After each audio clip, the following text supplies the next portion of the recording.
Forward to it.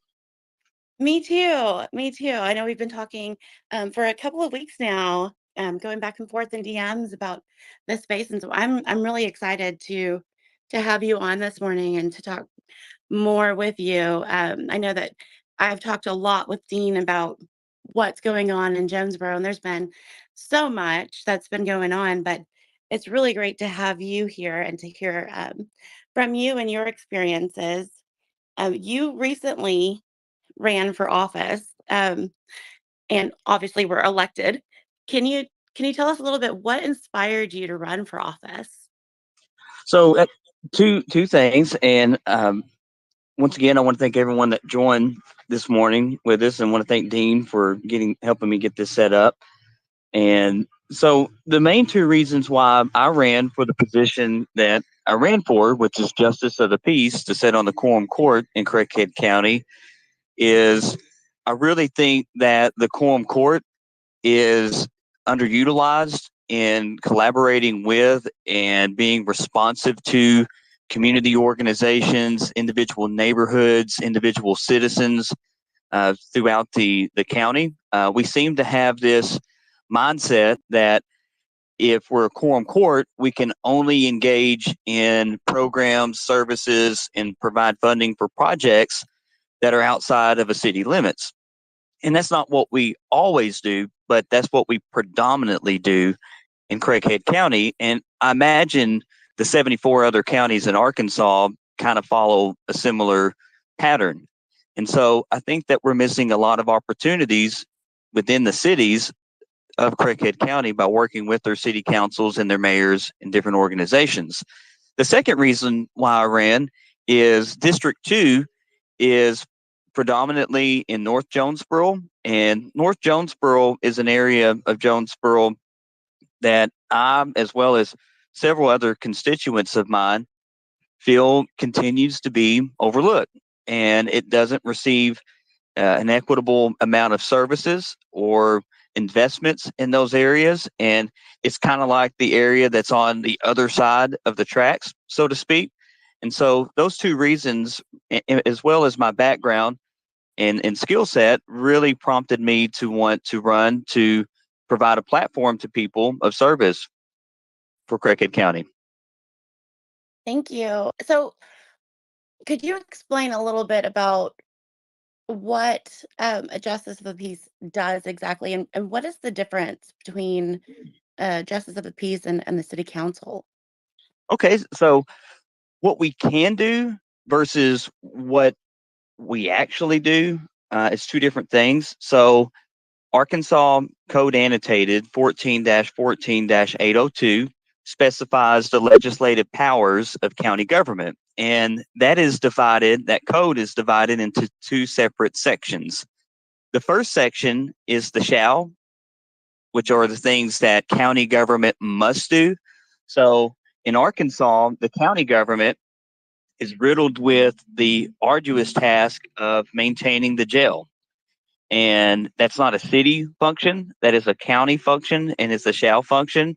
We're also responsible for the levying of taxes and the collection of those taxes, which helps establish the collector's office as well as the treasurer's office in the county. And we're also the repository of public records. So marriage licenses, deeds, bills of assurance, etc., for the district and circuit courts. We have clerk offices for that, and that is a shall function as well. The section of the code that contains the may functions, and the reason why I say what we actually do versus what we can do, that's really contained in section B of that code. And that can range from roads to youth services, senior services, consumer education, civic centers, auditoriums, libraries. There's a lot of different great things contained in that May section or section B of that code. And so the big differences between the quorum court and the city council is basically their geospatial boundaries. So a quorum court is over the entire county, whereas a city council is only within the city limits of its or the boundaries of its city limits. So a quorum court can engage with any city council on any project, any service, or any program, so long as each governing body passes. If it's already been appropriated, it would just require a resolution, or if it requires a new appropriation or reappropriation, then it would require an ordinance. And so, one example of those is here in Northeast Arkansas with the Paragould City Council and Greene County Quorum Court. They recently each committed, and I have copies of their resolutions for that, $750,000 each for $1.5 million of their ARPA funds, or the American Rescue Plan Act funds that they received, and the city of Jonesboro and Crickett County received as well, for a farmers market and pavilion. And it's an amazing place and facility. And so basically the city sticks with the city, but the county can and should engage with cities on anything so long as there's a mutual agreement authorizing that. Okay. Okay. So just to make sure I'm understanding this correctly. So let's say I, as an average citizen, wanted to see a youth center in my area. I would contact my justice of the peace and talk with Well, them about you can that. contact either. You can, I mean, if you want to see you can contact both. And I would contact both simply because any opportunity, in my opinion, now I'm sure there's others, mostly Republicans, that would disagree with my stance on this, but I think any opportunity that the county and a city can collaborate together, more especially for something like youth services, like you mentioned, um, then we should fully engage in that and seize that opportunity. So I would actually recommend that you reach out to both of them, and when you do, mention what's the term intergovernmental agreement. And what that is basically an agreement that I previously mentioned, whether it's a resolution or an ordinance, depending on the circumstances of that project or service, and talk to them about working together for that, and especially working together using their ARPA funds, because I don't know what it is right now, but I imagine it wouldn't take too much research to figure out in all 75 counties how much ARPA funds are still remaining unspent, because Crickett County received two equal installments to equal just about $21 million in 2021 and 2022. And right now, we've really not spent hardly any of it still. And there's been some trepidation, and rightfully so, to make sure that counties are in full compliance with the federal rules and regulations on those funds, because if we misappropriate it, or if any county does, they have to pay it back. And so we definitely don't want to do that. But I would certainly encourage them to work together and see ways that they can use their ARPA funds that they received from the federal government, because that's the reason why they were allocated from the federal government, was to be put to use, not drawing interest and not being used. Thank you. Yeah, I'll definitely look into that. I think that would No. be amazing to have, something in my area. We don't have anything really. We have our library, which is amazing, but other than that, there's not anywhere for um, children to really go. We have outside, parks, but it's so hot right now. Oh yeah. Um, So and that's actually something that I ran on and received so far. I've received the most engagement from constituents of mine in District 2. And that's about youth services. So youth services isn't just for me the programs, it's the facilities as well too. It's the ongoing sustainability plan for it, on how it can be sustained. Because one thing that I've noticed and has been brought to my attention from constituents is that, you know, there's different organizations that currently engage in youth services in their own right in ways. Typically, churches or 501c3s, or maybe they're nonprofits and they're not formally a 501c3 yet. And so we have these that are going on, and they're great. And the volunteers that made this work, it didn't just happen overnight. It's a culmination of all their hard work and sweat equity into this, and their passion for this. And so I would never want to be dismissive of them and their efforts. But one thing that I think would be conducive and would be sustainable for our youth and for our communities and neighborhoods are or is a collective, unified vision and program for what that actually is. And to me, perhaps the single best one that we have right now in Arkansas is the Pulaski Youth Services Division. And its executive director is Democratic Representative Jamie Scott. So been trying to educate my constituents and citizens of Craighead through my quarterly town halls here in Jonesboro on the fact that that does exist. And I would love to coordinate a caravan to go down or a coalition to go down and meet with Representative Scott and really gain a crash course understanding in what their sustainability model is, what their programming is, what types of funding that they've received and what sources that they've received it from, what's been the local government commitment and investment in those facilities and services, so we can hopefully replicate it in Craighead based on the individual and specific needs of Craighead. That would be amazing. That would be amazing. I love that idea. And I did see that you are holding town halls. Can you tell us a little bit about your town halls and where, when, and where is your next one? So the next one is going to be September 26th. That's a Tuesday at 5:30 at the Craighead County Jonesboro Public Library Round Room, which is where their board meets. And I'm going to cook for that one myself. I'm going to make a big pot of homemade chicken and sausage gumbo and have some rice for that, and probably get with one of our local black-owned businesses. I think it's Curry's Cookies, maybe is what it's called. I recently went to um, a grand opening for Ebony Expressions on Nettleton in Jonesboro, and they had these amazing cookies. And fortunately, she had her branding on it, so shout out to her for that during this right now. But that's where it's going to be at, and that's when it's going to be. As far as the agenda goes for that one, that's still a work in progress, and this is evolving. So our first one was in March. It was March 30th at the E. Boone Watson Center, which is the site of the first Black school in Jonesboro, the Booker T. Washington School.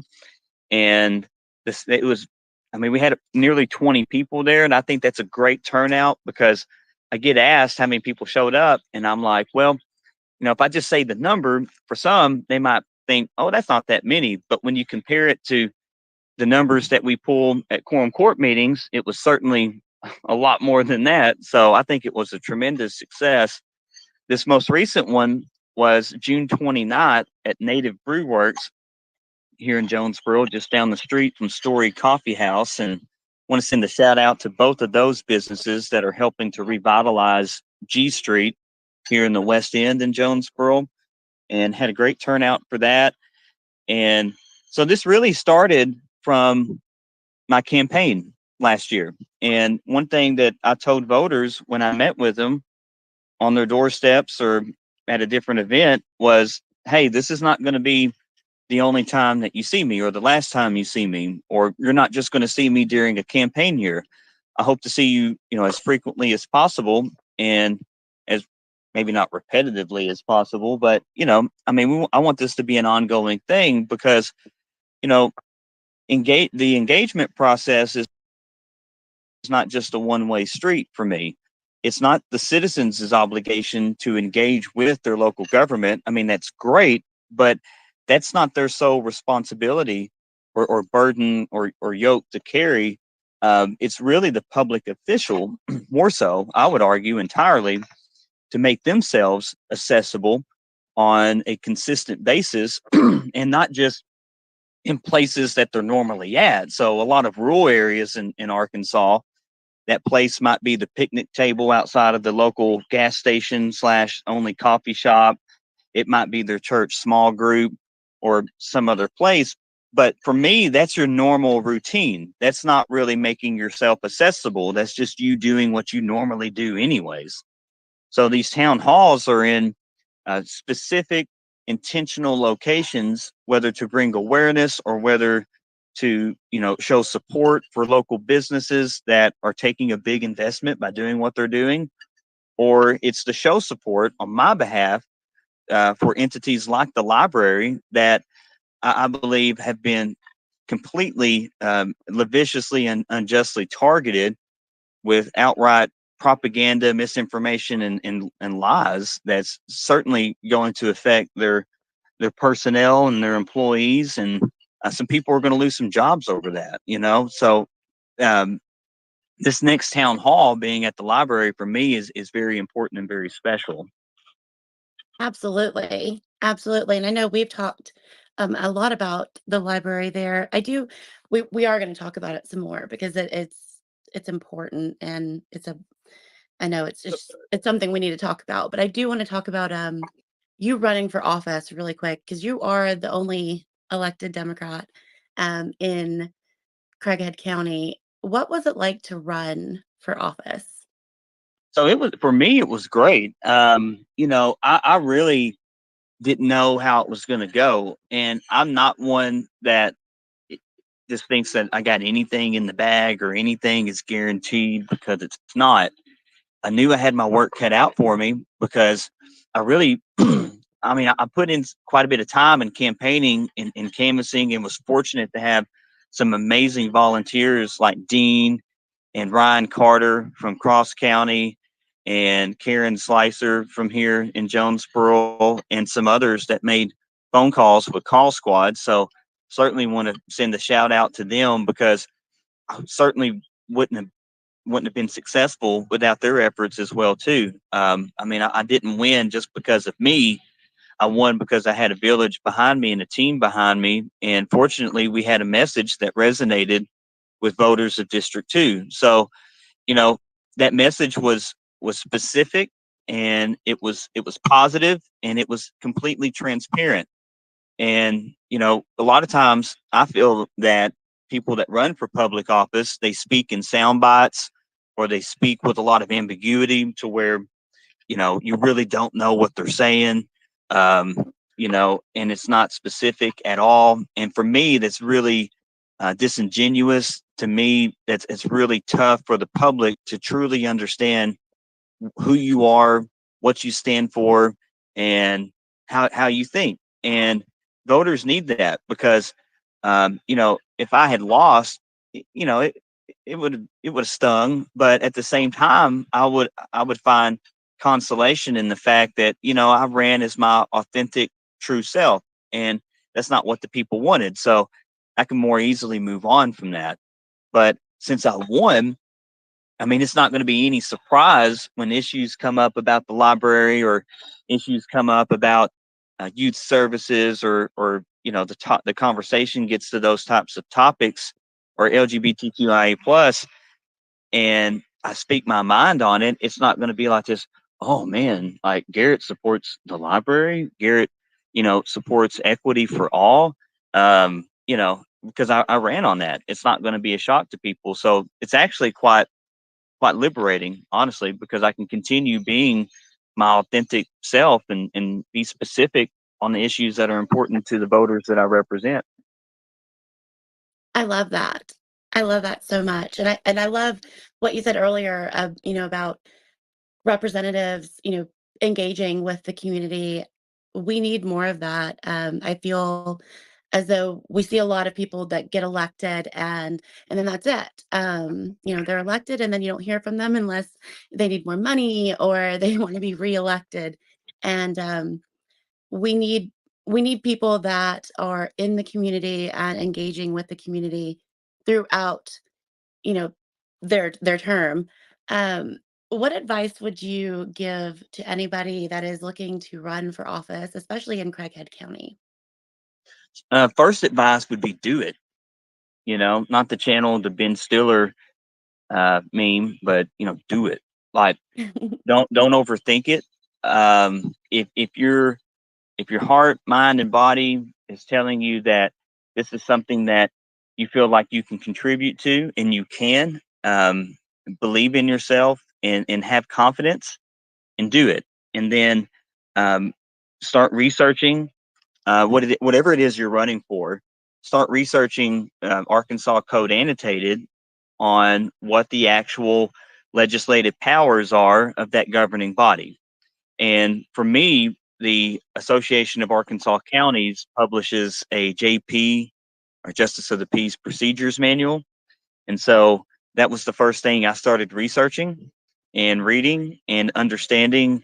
Okay, what are the enumerated powers to this body of government and the members that serve on it? So if someone's wanting to run for sheriff, or someone's wanting to run for coroner, or somebody's wanting to run for city council, or any office that it is, definitely research what the Arkansas Constitution, Arkansas Code Annotated enumerates that office and body with. Because once you know that, start developing a platform around those things. So for me, that section B of that code that I shared earlier, the May functions, all of those things are in there.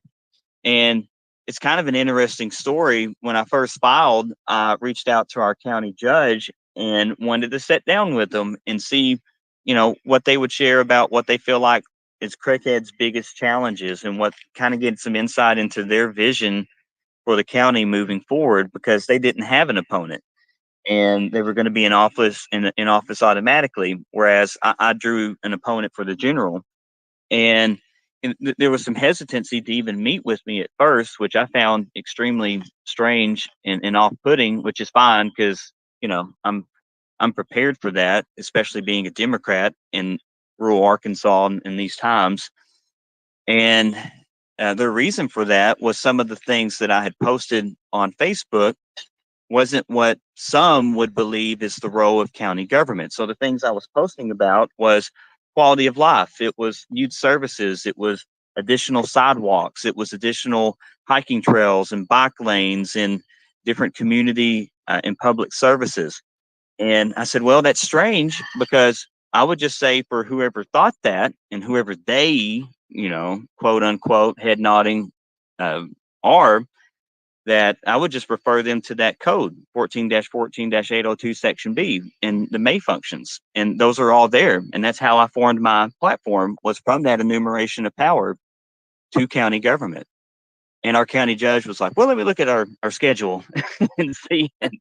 And that opened the door for me, and they could have still been a stalwart on that and put me off and not met with me, but that wouldn't have been professional. That would have been, Yeah. that would have been very combative and very obstructionist. And that's not what government's meant to be, is obstructionist. It's meant to be, instead of obstruct, it should be constructing, and that's really not what we've been doing for some time, whether it's at the local capacity or especially state and federal.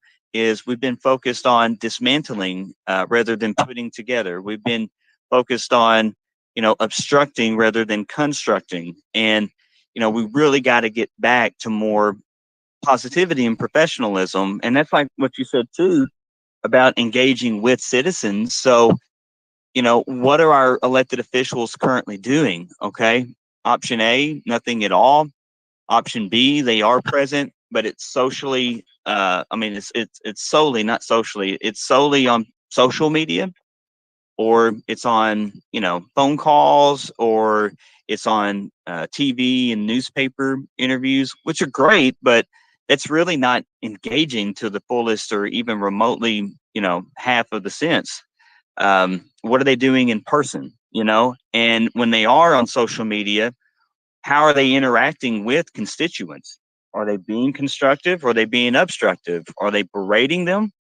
Or because we're seeing a lot of that in Arkansas, and we're seeing a lot of it here in Craighead County with extremist Republican Dan Sullivan. Most of his exchanges on social media are completely belittling citizens and berating them, to the point to where he actively says he likes that. He purposely does it to throw them off, is what he said recently on a live stream. And he comes out of nowhere too to do that. Like, we have a mutual friend, Felicia Johnson, and she made a post here recently about a Scottish ruling, and um, he comes out of nowhere and is like, "When's your next town hall?" And I'm like, "Actually, sir, it's tonight." "Oh, I can't be there tonight. When's the next one?" And I'm like, "Actually, it's going to be at the library that you've been fighting tooth and nail against to defund half of their funding. And so come on out to that. I'd love to see you there." And he's welcome to come. because I'm not going to berate him. And and that's the thing that we have to make sure that we do as elected officials, that we don't call people stupid, or we don't say these things to them that are personal attacks. We must stay on topic about the issues that are important and that citizens want to talk about.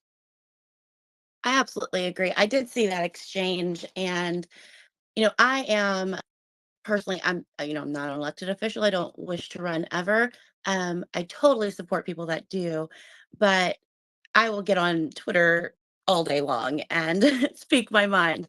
But I think it's completely different when you are running for office, when you are in office, especially. And um, I've seen a lot of those posts, and there was actually I'll go ahead and grab it and put it up in the nest. I wanted to talk about this as well. So we're talking about the Craighead County Library and defunding of the library, and there's an audio of Senator Dan Sullivan where he says, he vows to eliminate all funding of public libraries in Arkansas that are associated with the ALA, and that's disturbing. Oh, it's very I'm thinking about disturbing. this.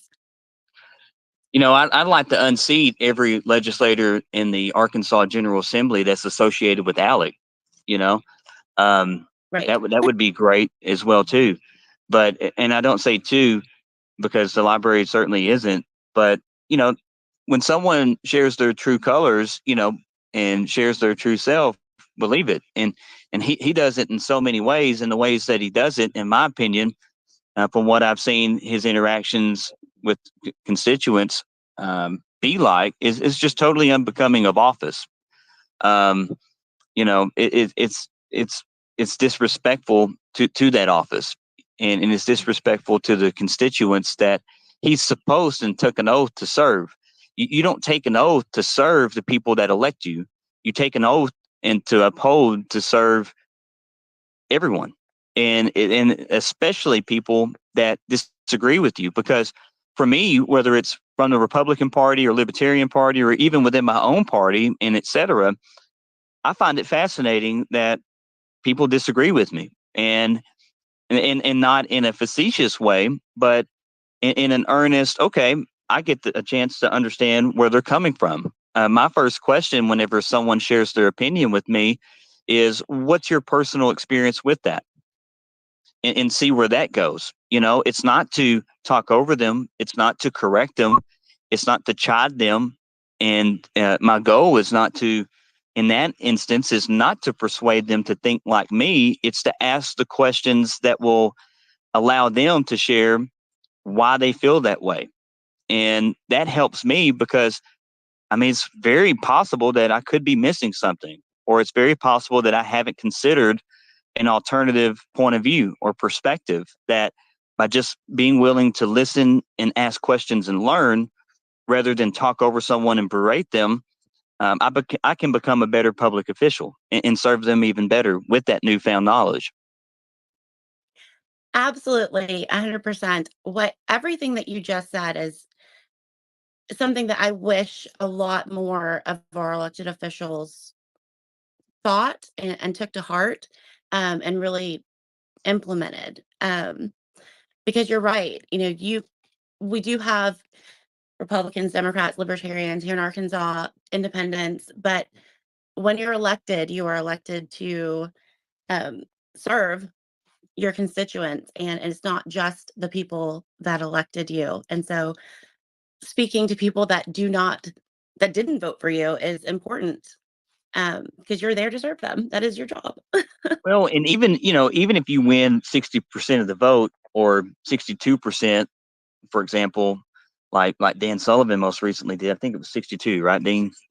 And so, for some, they might consider that a landslide, but I certainly don't. I mean, that's 38% of the people that voted against you. Yeah, And, you know, that's pretty big. My margin was even smaller than that. So for me, um, you know, I still have my work cut out for me with reaching out to more individuals, making myself even more accessible than what I have. And, sometimes I get I don't know if I actually get it face to face from other officials that don't do these things. And I certainly don't knock them for not doing what I do. That's okay. That's their choice, just like this is my choice. But, you know, if for anyone that thinks that, oh, well, that's just, that's too much. Like you're just a JP. That's too much. It's not a campaign year. That's too much. For me, it only looks like too much to those that aren't doing enough or perhaps could be doing more, because when I get to speak on an issue, as it will be coming about here pretty soon, especially with our budgeting process for 2024, I can speak from a stance of, hey, I did go to the Mayor's Youth Advancement Council Community Fair. Hey, I did go to Juneteenth. Hey, I did go to Pride Fest. Hey, I have been holding these quarterly town halls. Hey, I actually did campaign and knock on doors, and others did too on my behalf. So to me, it gives us validity to speak on these issues because we've heard directly from citizens. It's not just our own party echo chamber or our own individual echo chamber, and it's not this, egotistical, I think it, therefore I know it. And if I think it, therefore I'm right, because that's certainly not true. Absolutely. Absolutely. To go back to the library, how has that affected your community? So I'm speaking just pretty broad. I'm going to paint some pretty broad strokes. I think the most alarming thing, first, that I would say are the employees that don't know if they're going to have a job coming up here pretty soon. I'm not exactly sure what the fiscal year is for the library. I'm familiar with what it is for where I work at in public education, but I imagine there's a lot of individuals that are super stressed out right now. I mean, inflation is coming down. Rates are not increasing, but they're still higher than what people previously had on interest rates and mortgage rates. Landlords certainly aren't coming down on their monthly rent.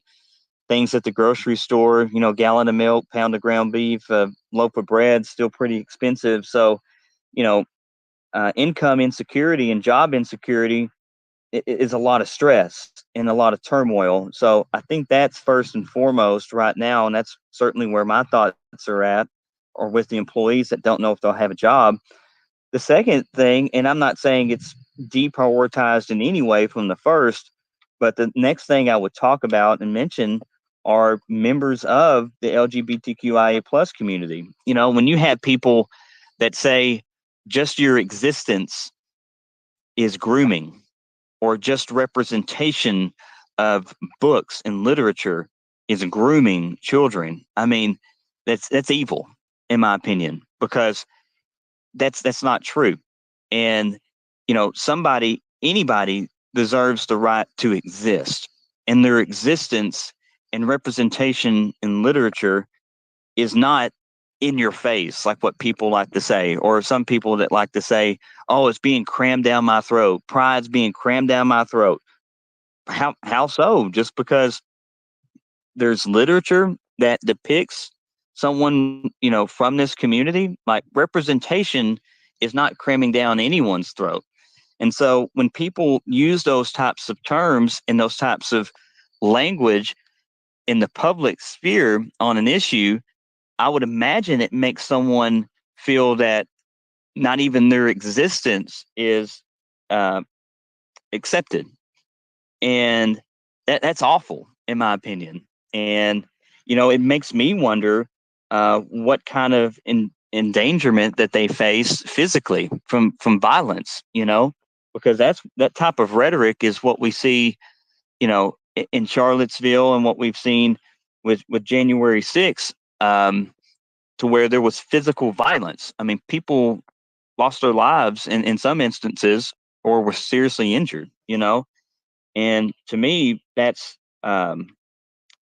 completely against the bedrock of this country, and it has no place in any conversation regarding any public entity or any individual. Absolutely. In my opinion, it's stochastic terrorism. It The certainly is.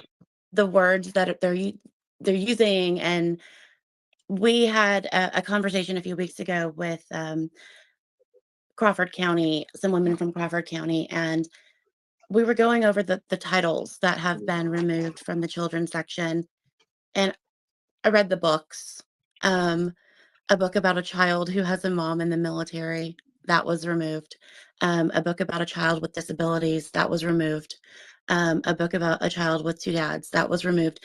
So these aren't being shoved down anyone's throat. It's not being, there's no indoctrination going on. It's truly representation, and Yeah, um, that's it. I they're mean, I using took my these kids to the corporate library words. yesterday and made a Twitter post, and I think Dean said someone had their hand up, but there was no indoctrination to be found. Um, story. My wife's Maggie's taken our kids, Tate and Harvey, to story time countless times. At no time in story time are they soliciting kids to be gay. Right. At no time are they telling kids that it's okay if an adult touches them inappropriately. I mean, they're not doing any of this stuff at all. And so, what the libraries are facing and supporters of the libraries are facing is complete lies, misinformation, and propaganda against what's actually going on. And for me, where it's stemming from is a very nationalistic, theocratic point of view. I mean, these individuals want to control what it is that people are having available to them, and they can say it's not banning, put it out of reach of kids. Well, if it's out of their reach, is it not banned to them? I mean, I have a 2-year-old about to be 3 in September, and half the time he doesn't even, he doesn't know what he's grabbing at all. It's not like he could grab a book that I have and be like, Daddy, Daddy, RFK, RFK, or Daddy, Daddy, Bill Clinton. Like, he doesn't know. He just grabs a thing off the shelf, and he's not any different of a person. His trajectory and to be his own self is not changed. But what does change to be your own self is when people purposely take things away from you and to act like it doesn't even exist, or that if you Absolutely. associate with that you're not valid, and you certainly are valid. Absolutely. Absolutely. And I see Madeline, you have your hand up. Good Hey, morning. hey guys. I'm just listening, and I wanted to kind of tack on to the end of what was just said. I completely agree with everything that has been said, and how much of an issue we have with just disinformation, not necessarily misinformation, because it's not a little bit of truth with some fabrication. It's just straight lies and just disinformation, things that's just factually not true. And in my life, the first thing that I am is a social scientist. I have a background in psychology, child development, family development, and older adult end of life care. So that's what I studied in school, and that's what I've always been passionate about in my life. And when we talk about book bans, and when we hear people are indoctrinating our children and all of this stuff, and the phrase that is heard most often that triggers me the most is calling anyone inside the LGBTQ community a groomer. When we talk about what a groomer is defined by psychology, a groomer is someone who fabricates a loving, trusting, emotional relationship with a person or a child with the sole intent to manipulate and abuse them. That's what a groomer is by definition of the word.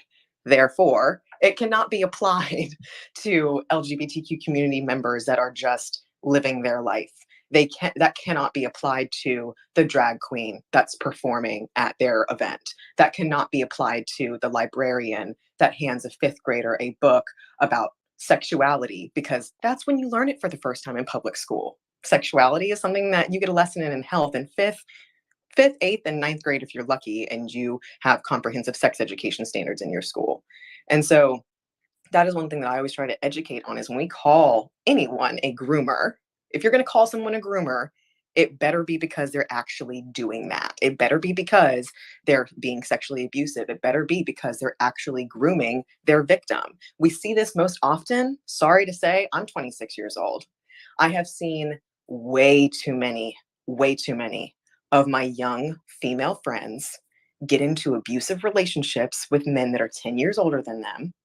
They get pregnant, and then baby daddy leaves them behind. I can say that that's the reality for many women I know in my life that I've known through college. That That is grooming. Being a drag queen is not. And to that point, I think it's important for us to, as progressive liberals, Democrats, whatever you want to call yourself, it's important for us to focus on, hey, we need to recognize that there is actually grooming going on in this country, but it's not being done by the drag queens. It's being done by the, quite frankly, mentally ill, statistically mostly white men that are grooming young girls and teenagers. And that's who we see in our, people who are charged with, pedophilia and sexual exploitation and child trafficking and all of the things that are evil in the world. That is where grooming actually lives. And so I think that's important for us to talk about around the LGBTQ community, but also when it comes to libraries and book banning. And what scares me about book banning, as someone who, as a child, I read adamantly. I was reading grade level books as a kindergartner because my father instilled the love of reading in me very, very early in life. And I was allowed to read anything and everything I wanted to. My parents did not censor what I read. They censored what I watched on TV and what movies I watched, sure, but books wasn't censored at all. I could read whatever I wanted to. And I think that that is what is most important with letting our children, our youngest generation today, grow into smart, productive adults, is letting them be exposed to all the ideas and letting them choose for themselves which ideas they support. And that is one thing that I'm thankful for, especially when we talk about politics and turning 18 and voting for the first time, is that I was not an uneducated voter at 18. I knew what I believed in. I knew what my political stance was. I knew what my religious beliefs were. I knew what my sexuality was. And that is only because I had the right support system as a child to allow me to make those decisions as an adult at 18. And I think that we are getting away from that. And there is a lot to say about how parents are supposed to be this great support system that fosters this love of learning and allows children to get up every day and love going to school. But the reality of our country is that not every parent is like that. Not every parent in this country fosters the love of learning and reading in their children. Not every parent in this country has their kids go to school every day. Some parents in this country could care less whether or not their kids get an education, and that's what we're combating. And so I think, as we talk about this, it's important to keep all of these things in mind and really just get away from not labeling everything misinformation, but it's inaccuracy, it's disinformation as a matter of fact. And I think we're not quite there yet. We're not quite there with our liberal, progressive, democratic parties, whatever's the left side of politics. We are not quite there capable of combating disinformation as much as I think we should, with how much support of scientists and educators and everything that we have on our side of politics. You'd think that we would be a little bit better prepared for combating that messaging, but that's my soapbox. That's all I wanted to say. Thanks, guys. Thank you, Madeline. Madeline, thank you for that. And I think part of what you're saying in that, for me, and what I took from it was, we're, as a party, as a group, as a coalition, whatever you want to call it, we rarely initiate the process that would yield the results that we're seeking. And so, for example, with the library defundment campaign in Craighead County, and what you're seeing in other places, we're fighting back against this disinformation that you're talking about, and we're trying to correct it. But at the same time, it's still a response, and it's not an initiation of an effort for what we want to see necessarily. So, for example, my last town hall, I had a section for meals, and so each county pays meals on their property tax statement. And for me, I believe that tenants paid as well too. It's not just the landlords, because the landlords are taking the rent money and then escrowing it or whatever, they're paying for it. So, and that's why tenants get to vote on property tax measures too, because they also have personal property in most cases. And even if they don't have personal property, they get to vote still. So, that process of the millages that we have, there is a petition process. Now, it's not that clear. I went through the Secretary of State's election division at first, and then they referred me to our county clerk office, which had virtually zero support in our instance from the Association of Arkansas Counties. And I would certainly like to see the AAC improve that service and support to local offices because, counties pay a ton of money to the AAC for resources and for consultation for things like that. And so, where I'm getting at with this is, if we start looking at the mills that we're paying in the petition process that we're paying, or the petition process itself, not what we're paying. Um, there's power in that, and there's engagement in that, to where maybe we want to see, this portion of a meal go to that. Maybe we want to increase it. Maybe we want to see how we can form individual political subdivisions within a county or within a city, and how that works here in Arkansas. So that way we can keep an ongoing process and reflection of what people want to see and where they want to see their money and resources go. There's currently no mills collected in Craighead County for youth services. I mean, the mills that are collected in general could go towards it, but that's not a requirement for that because it's not specifically being collected for that purpose. So, you know, for me, with CAPES that's going on right now, um, and other referendum measures, that's one thing that I think as Democrats that we can look into and should look into more is how we may want to petition meals within our counties to go and be allocated to, and engage with citizens about that. And because that's really what it's supposed to be. It's not supposed to be what the quorum court wants per se. It's not supposed to be what an individual JP like myself wants. It's not supposed to be what the county judge wants. It's supposed to be what you, the people, want. I love that. I love that. And to touch on messaging a little bit, yesterday we had Ken Martin, the co-chair of the Democratic National Committee, on Coffee with Democrats, and we spoke about messaging a little bit and his thoughts on where the committee is going with that, and helping down ballot candidates getting really hyper local when it comes to, especially, red states. Um, if you guys have a chance, please, it's on my page. It's also on our national page. Please go listen to that. It was a really great conversation. Um, and it gave a lot of hope and inspiration that we will be making some changes as a party, that there are people that are fighting for marginalized communities. And we're seeing a lot of lack of that, especially at the local level in our red states. And it has contributed greatly to where we are at right now. So to see and hear that there are people that are aware of this and trying to make a difference is nice. Hey Josh, I see your hand up, and I do want to say Josh is from Alabama. He was the Disability Caucus chair in Alabama before the Democratic Party in Alabama disbanded the Disability Caucus, the LGBTQIA Caucus, the Asian American Pacific Islander Caucus, and I believe I'm probably missing some of the caucuses, but thankfully the National Party has stepped in and they're doing some work to fix that. Good morning, Josh.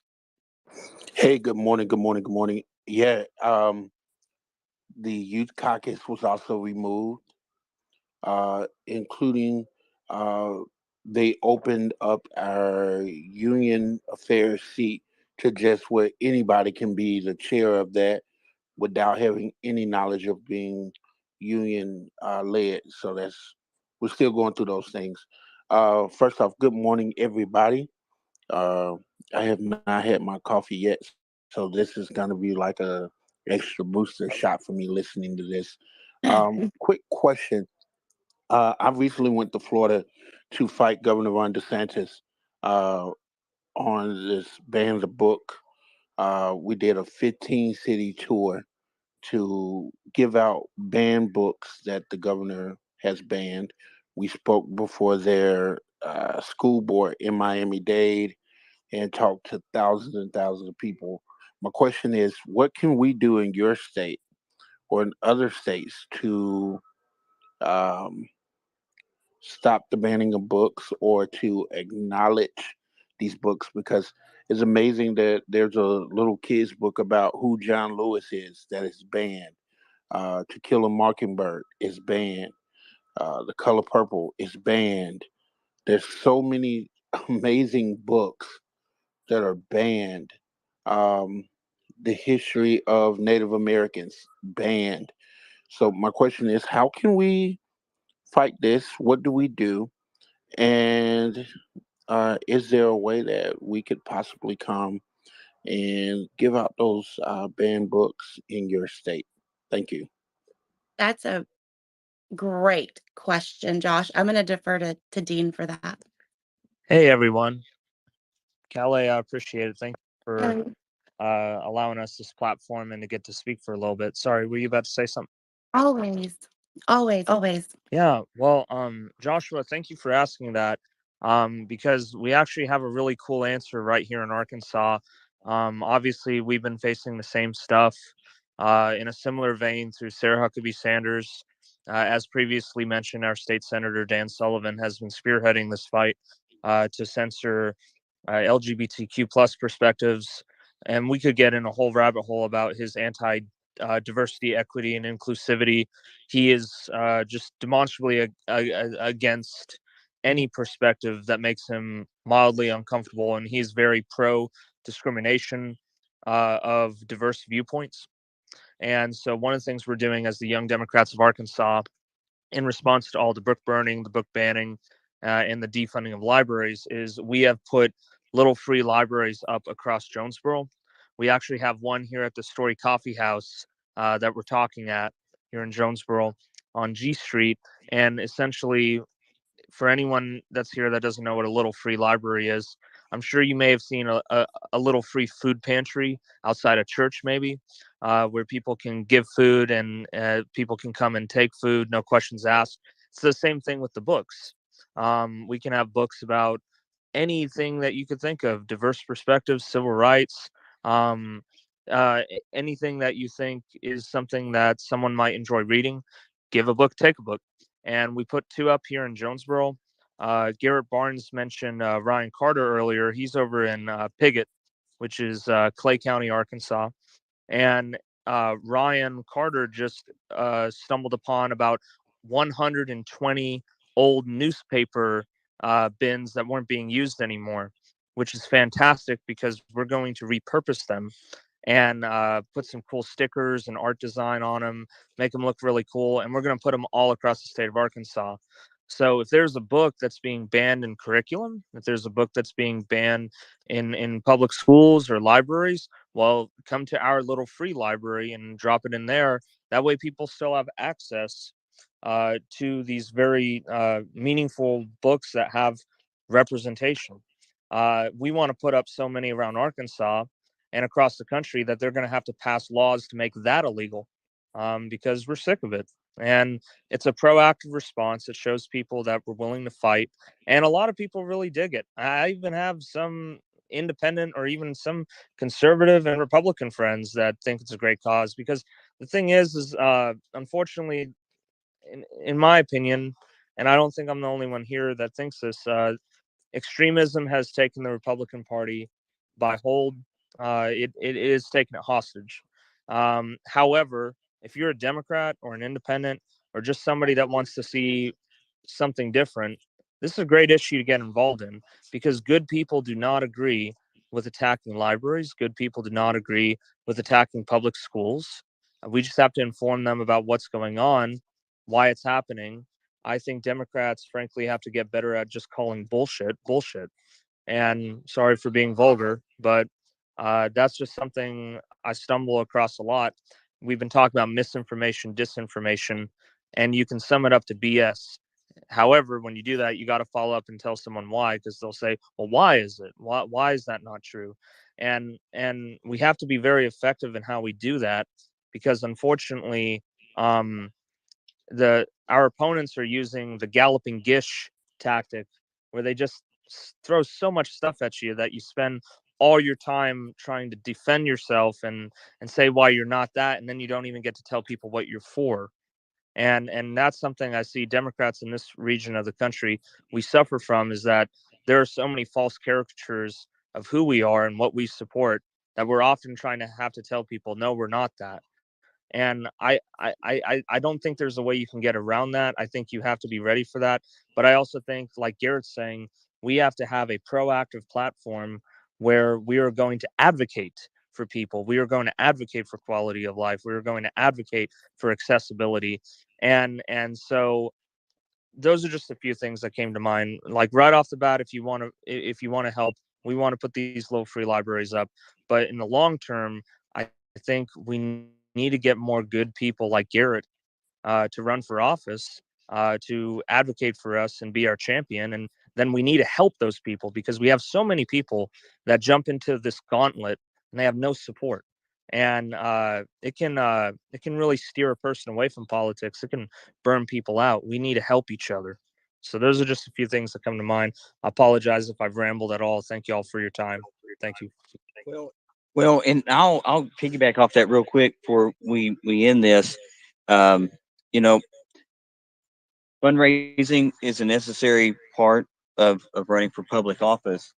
But fortunately, right now for me, the resource that I think would be arguably more valuable is someone's time. And I'm not saying I don't need money or wouldn't need money later on to sustain this, but like Dean said, helping out and having those volunteers, um, for me, I would rather, if I had a choice of $10 or knock on 10 doors, I'd rather have the 10 doors, and I think, letting people know that, hey, there are ways to volunteer, and having a network through our state party and regional through Young Dems as well too, and their chapters, on ways that they can get involved and can help volunteer, rather than just continuously seeing the email for chip in, donate today. Hey, somebody federally did something that was inhumane or toxic. Let's send the fundraising email out. I get it. That's part of it. But we need to have those same frequency of emails. I would argue more so, especially when the timing is conducive for it with an election cycle. For, hey, here's how you can get involved in Garrett Barnes's campaign. Here's how you can get involved in this from Clay County, not Cross County, by the way, but Clay County. Here's how you can get involved in this. Hey, this is how we need to be sending out um, these lead generation emails rather than for fundraising solely. We need to be sending it out for volunteer, for events, to show up at these library board meetings in Craighead or Saline or whichever county it is. This type of engagement is what we need to be trying to produce and bring to fruition. Absolutely. Absolutely. And I know we are at our hour. I'm going to get Ray and then Josh. I have so many more questions, so many more topics we were going to touch.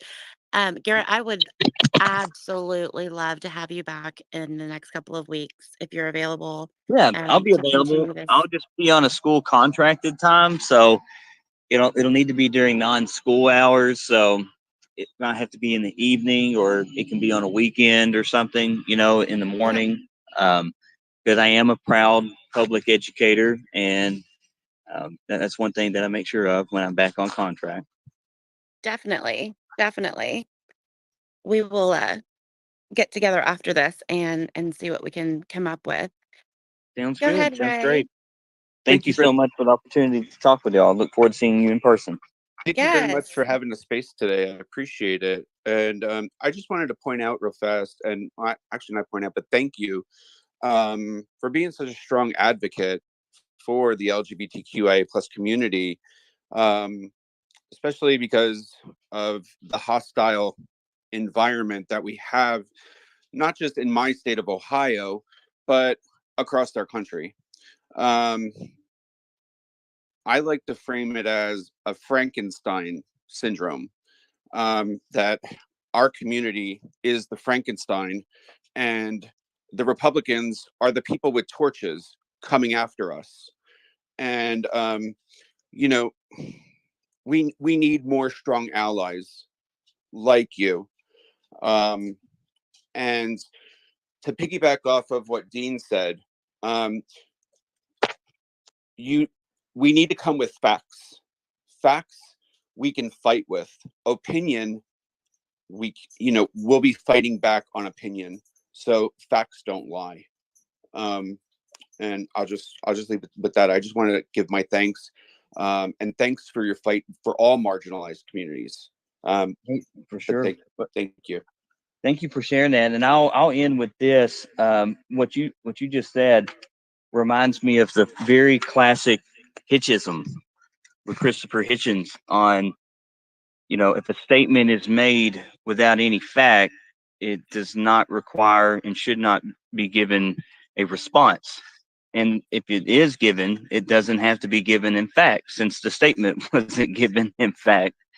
It made me think of that. And that's what we're being bombarded with, is things that aren't factual. And it's easy to be an advocate, especially in this position, for the LGBTQIA plus community, not just because it's marginalized, but because that community is part of our community and is our community. And you can't be pro community, you can't be pro life, you can't be pro anything else other than just bigotry if you're going to continue to marginalize anyone at all. I mean, I can't imagine the sad state of our community if everyone in a marginalized community, or just take the LGBTQIA plus community, went on strike for a month.